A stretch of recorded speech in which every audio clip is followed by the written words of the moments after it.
The only consistency in life is change. This goes for your mental health as well. You will have good days as well as bad ones, and that's the regular course of things. It's also common that there are subtle shifts that occur you may not readily notice. So although you can't just stay better in a static state, this also means you won't just stay down either. Let's try to keep all those down times under control by being able to recognize the signs of struggle. Here are a few things to look out for.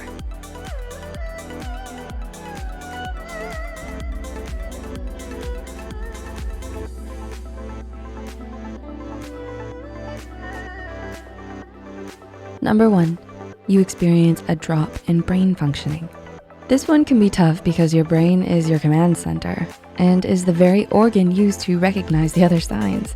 So this sign requires a good sense of self-awareness and being able to look at oneself from the outside. Many of us aren't used to doing this, but it's a good activity to practice as it can be applied to helping with other mental health issues as well. When you can train yourself to mentally hang out on the outside of yourself and observe, you might notice behaviors and activities that aren't the norm for you.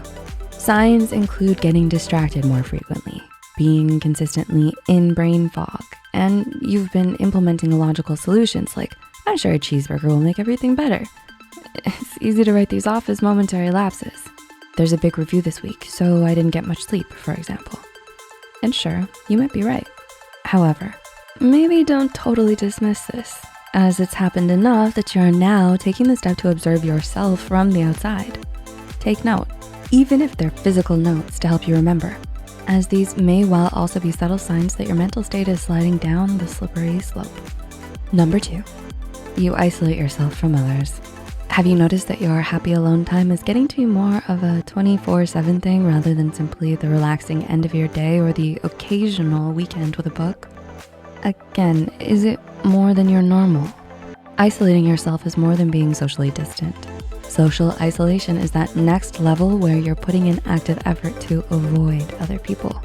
Not just, had a rough week, tired.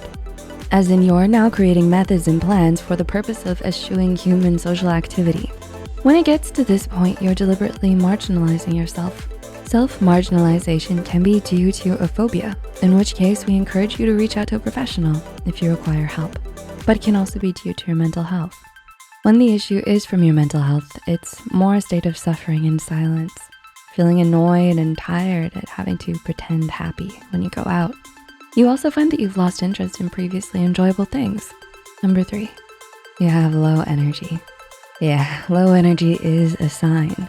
To make it a sign though, it happens often or is consistent. The reason is that although you're not doing the physical decathlon marathon CrossFit course, internally, you sure are. Your emotions and feelings are in some turmoil, and you're mentally playing referee, mediator, and internal counselor to hold yourself together.